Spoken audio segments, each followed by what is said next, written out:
Hello, and welcome to LCTV's Breast Cancer Awareness Series. I'm Larry Seidlinger for LCTV, and today I'm at the Harold Alford Cancer Center here in Augusta, Maine.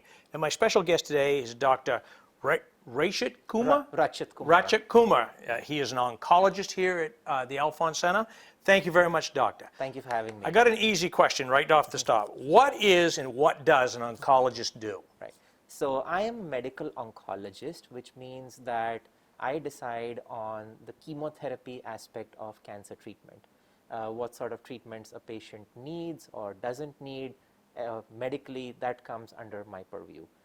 So for example, let's take an example of breast cancer patients. So breast cancer care, as we know, is multidisciplinary. We have a surgeon, we have a radiation oncologist, and we have a medical oncologist, and that's me. As a medical oncologist, my job is to decide whether a breast cancer patient needs chemotherapy or not, or whether they need hormonal therapy, or whether they just need to be on surveillance after their surgery or radiation. So that's what I do. Ah, good. Can you tell me about your education and in your training and what inspired you to specialize in medical oncology? Yes. And how long have you been in the field? Yes. So I think the seeds for medical oncology in my mind were laid in 1996 because my grandmother was diagnosed with breast cancer. And when she was diagnosed, it was already late stage. It was already stage 4 or metastatic. So we knew that eventually she would pass from the cancer, but she fought hard and she fought bravely for 2 years. And that inspired me a lot. And after that initial encounter, when I went to medical school, in my second year of medical school, I did a rotation in the oncology unit with one of my father's colleagues. My parents are also physicians. And the first patient that I saw was a bone marrow transplant patient. And so that's when I decided that this is something which I want to pursue as a career for going forward. I did my medical school in India. And after finishing medical school, I came to the US for the training. And I did my residency and fellowship in Washington, D.C., in Washington Hospital Center, which is affiliated with Georgetown University. I was there for 7 years from 2010 to 2017, and since then I've been in Maine. We're glad to have you, Doc. Thank you. Dr. Kumar, please tell me, what's your role here at the Harold Alford Cancer Center? So I am one of the medical oncologists here, and I am also the clinical research director. So in addition to seeing patients, I bring clinical trials to the cancer center, and I work in collaboration with Maine Health to get these clinical trials opened and to recruit patients for them. What's the most common type of cancer that you and your colleagues diagnose and treat here? Right. So the two most common types of cancers in Maine are lung cancer and breast cancer. Other cancers being colorectal cancer, prostate cancer, pancreatic cancer. I would say those are the 5 most common types of cancers that we see. That are treated here? Yes. Yes. How many patients do you see each year, or you treat each year, and how many of those patients are newly diagnosed? So Maine has an average of around 8,000 cancer cases diagnosed every year. And out of that, I know that the Harold Alford Center in the last year, which is 2019, that we had the full year, we saw around 1,200 of those 8,000 newly diagnosed cancer cases. So about 1 in 7 of all the cancer patients in the state of Maine come here. 1 in 7? Yeah. That's an incredible number. How has COVID-19 affected the treatment of... We have put in, enhanced safety protocols so that treatment really doesn't get affected, because we don't want any patient to feel unsafe coming into the cancer center, and we want them to get their treatments on time.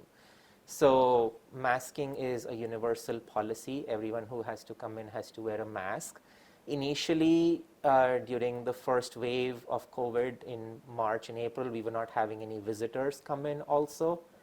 But now we've sort of relaxed that policy to have maybe 1 visitor per patient come in with them.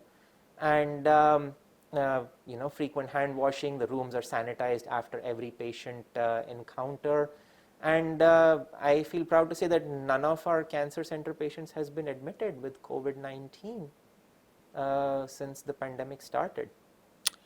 Are you seeing an increase in cancer cases overall, or any trends in regards to different particular types of cancer? Maine in general has a higher prevalence of cancer than the rest of the USA, and I think a lot of it is attributed to the fact that we have an older population also. As far as trends go, lung cancer is the most common cancer that is diagnosed still, and I believe a large part of that is attributed to smoking. Breast cancer is the second most common cancer, but as far as mortality goes, it is way down compared to the other cancers. So people get diagnosed, yes, it is still common, but lesser people are dying of breast cancer now than they were maybe 5 or 10 years ago. So you're seeing a downward trend on Yes, deaths, yes, definitely. mortality rate Yes. is better. As October is Breast Cancer Awareness Month, I'd like to pay particular attention to this type of cancer. What do you see in regard of number of patients being diagnosed with breast cancer? I think the number of patients diagnosed has also gone down slightly.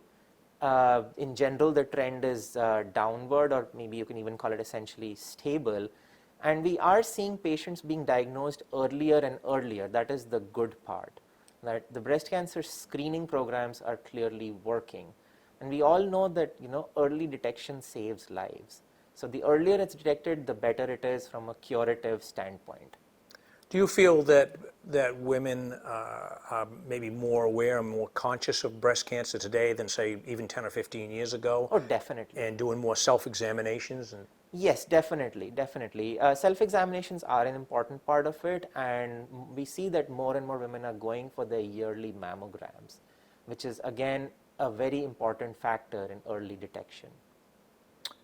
How does that compare with past years in terms of the number of patients and how advanced their diseases are diagnosed? Right, so we can see it in the mortality trends. The mortality trends of breast cancer are going down, which means that it's being detected earlier and it's being caught earlier, it's being treated earlier. So those are the trends that we've been seeing over the past few years. You spoke earlier, doctor, about the different, not remedies, or different plans of cure. Some have chemo, some have oral medicines. Can you explain what those reasons are? Yes. So initially, a lot of women were getting chemotherapy for a certain type of cancer called hormone receptor positive cancer, which we know the breast cancer is a lot of times driven by the female hormones estrogen and progesterone. So now we have a test which we can use to predict whether women will require chemotherapy or not. This test is called the Oncotype DX, and in this we use a 21 gene recurrence score. The scores can vary from anywhere from 0 to 100, but what we know in clinical trials is that women who are above 50 years of age and who have this score of less than 25, they will not require chemotherapy, and they will only require, say, hormonal therapy in addition to the surgery and the radiation. So a lot of women now we're seeing don't need chemotherapy because we know their breast cancer is not as aggressive, and we can manage it with hormone pills like anastrozole or tamoxifen. Is that the reason, say 20 or 25 years ago, chemo was almost automatic if a woman was diagnosed with breast cancer, and that is the reason why that? Yes, now it is not an automatic decision. That's where my role comes in as a medical oncologist, because after you have the surgery, I have to review the pathology from the surgery, decide what stage it is, and based on that, if an Oncotype DX is relevant or not. And that's why you need to come to us, because then we make the decision of whether you need chemotherapy or not. And these test tools are very helpful for us because they save a lot of side effects, so to speak, because chemo has side effects. As one whose wife who's had breast cancer and the chemo, I understand that part very clearly. Yeah. And one thing I didn't know until I tackled this breast cancer assignment was you can have a dozen ladies have breast cancer and they all have a different treatment, different diagnosis. Or why is that? Yes, because breast cancer is very variable. There are three different types of breast cancer, largely speaking. The most common is the hormone receptor type positive, Then there is a HER2 positive, for which we have drugs directed towards the HER2 receptor. And then there is something called the triple negative, which is neither hormone receptor positive nor HER2 positive. So depending on which category you fall into, your treatment will be very variable. Interesting. What treatment options are available to patients today, and what advancements have you seen in the field of diagnostic tools, medication, and treatment approaches? Things, obviously, in medicine things change very Yes. rapidly, but give us your experience on that, Yes. Doc. So things have changed quite rapidly. As far as the diagnostic side goes, mammograms are a big advancement that has happened. More women are getting their mammograms, and more women are getting what we call the 3D mammograms now, which is a more sensitive technique of diagnosing breast cancer than the regular mammograms. Most facilities that I know, including us at Maine General, we're doing 3D mammograms, and that helps in improving detection rates. So you're catching them early so that you can treat them early. That's one improvement. Then as far as medications go, a lot of the improvements have been made in the stage 4 breast cancer setting. There are many new medications that are out there, and these have improved survival quite tremendously. I'll give you an example. I have people with stage 4 breast cancer living for like 5 or 10 years and doing well on one line of medication for even going 2 or 3 years at one stretch. And it's tremendous. It's amazing how things have improved in the last few years, and new improvements keep on coming every 3 months in our field. We talked earlier in our series with some folks from the American Cancer Society, and they went on to research and development and the expense and the fundraising. It was really, really interesting how that. Yeah. What do you see the role of technology playing in diagnosing? You talked a little bit about the 3D mammogram. Could you explain a little bit about how that all works, Doctor? Right. So a mammogram is essentially you're going in, you're getting pictures taken, and then the radiologist interprets that. Now the 3D mammogram, essentially you're constructing a 3D picture of the whole breast, and there's many more images, and it is much better resolution than a regular mammogram. So you're going to have a better sensitivity for detecting tumors, and especially in women who have dense breasts, that is it's a much more sensitive modality. And other modalities, sometimes women get breast MRIs also if it is indicated, which is a rarity.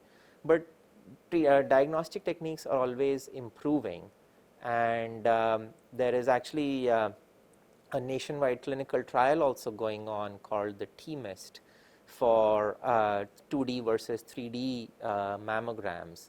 And we don't have the results of that trial out yet, but I know that nationally a lot of practices are just adopting 3D mammograms going forward.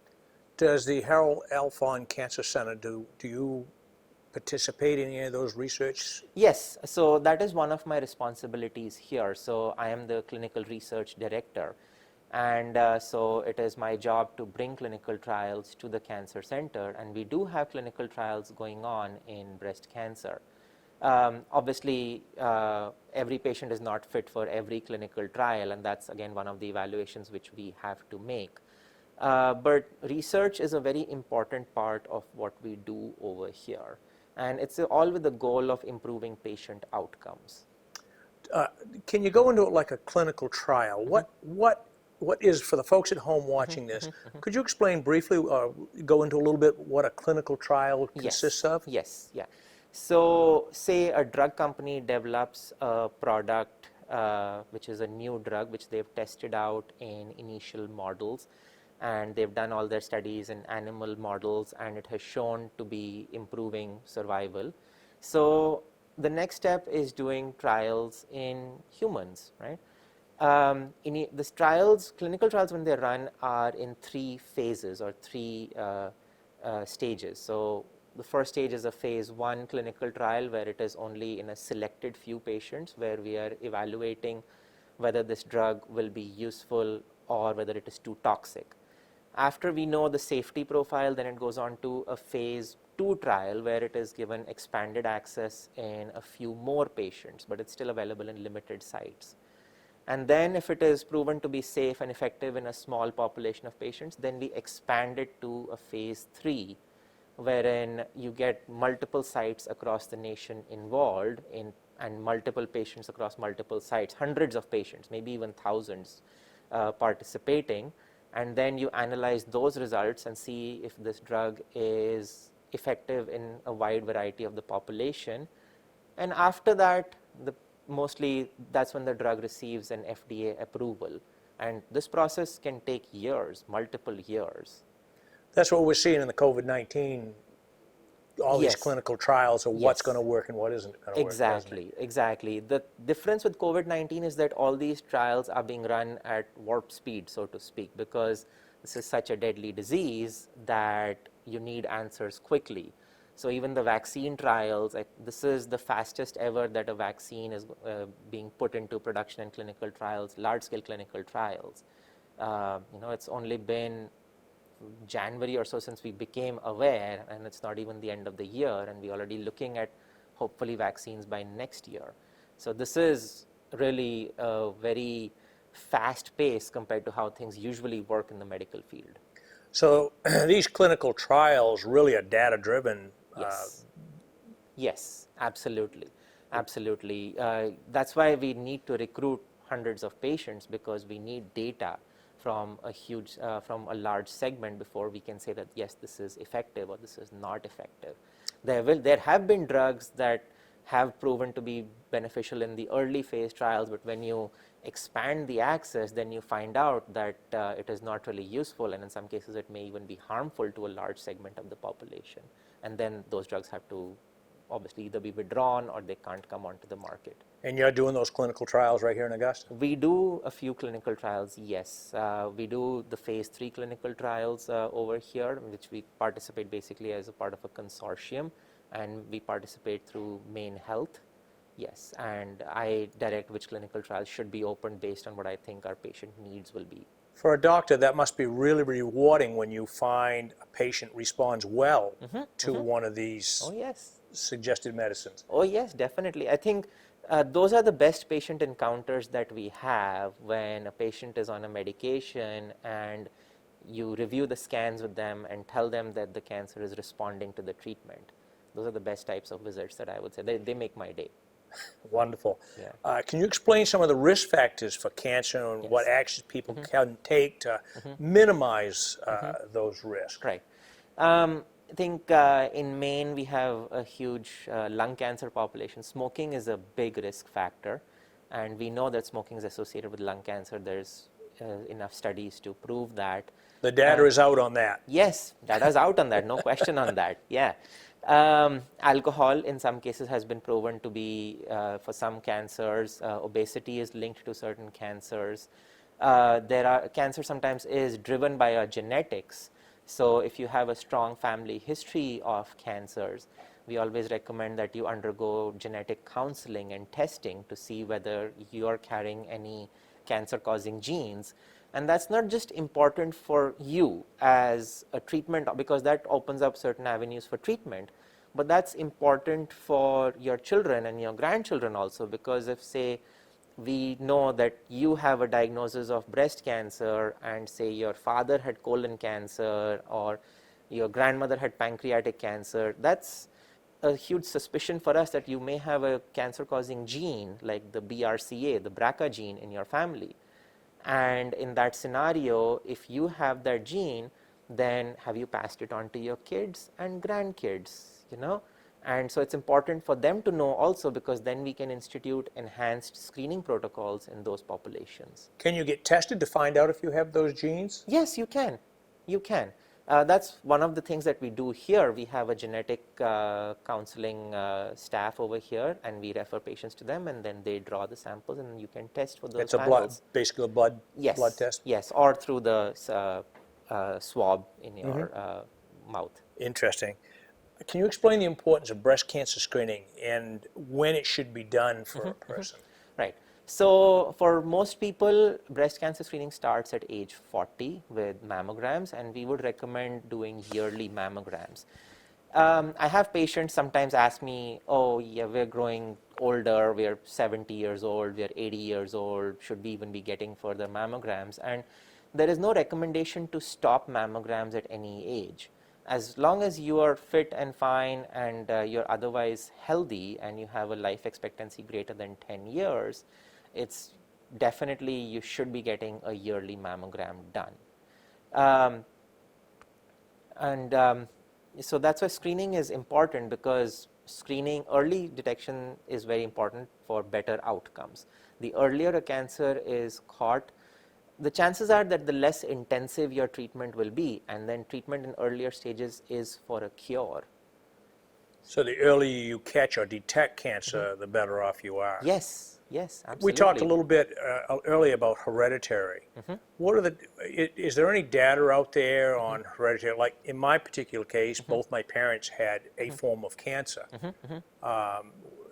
Luckily, I haven't been detected yet. And at my age, when they were my age, they both had been detected with cancer. So I was just curious, what are the hereditary chances are?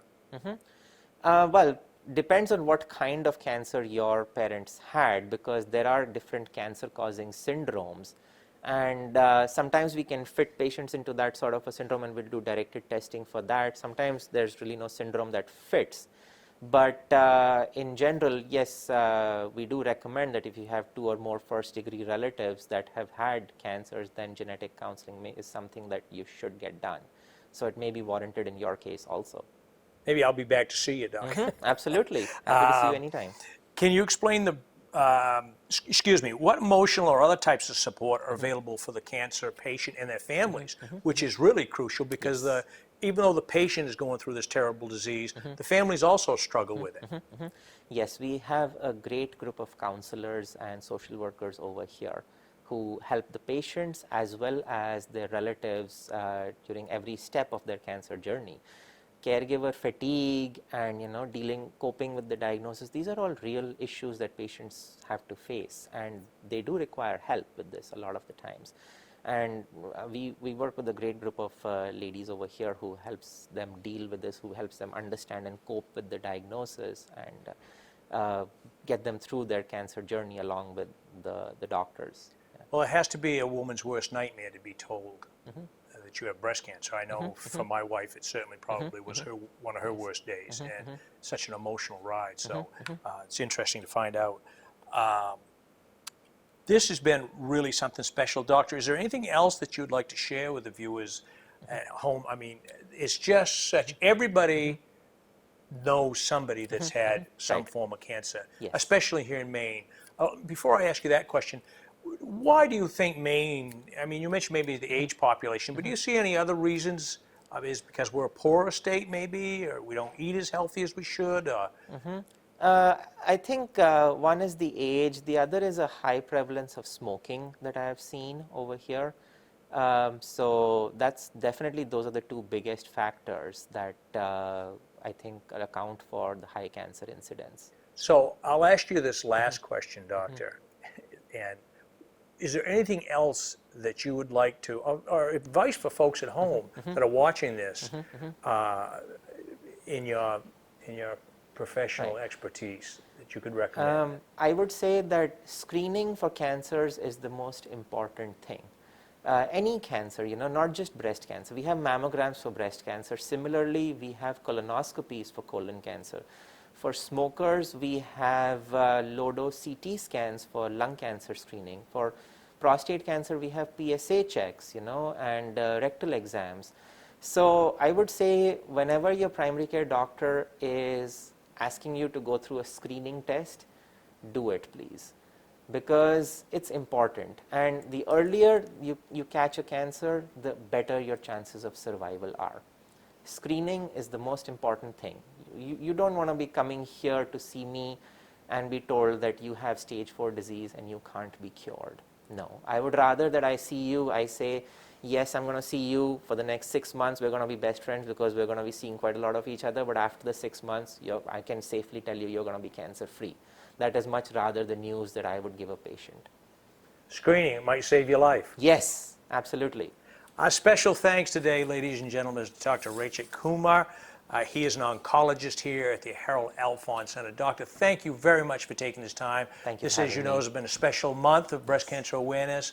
It's very special of you to sit down and talk with us for a few minutes here. And for the folks at home, I'm sure they're going to enjoy this. So for LCTV, as we continue our Breast Cancer Awareness Center, a series, we're at the Harold Alfond Cancer Center here in Augusta. We thank you for watching, and stay tuned for tomorrow night as we will have another in our great series on breast cancer awareness. Thank you for watching.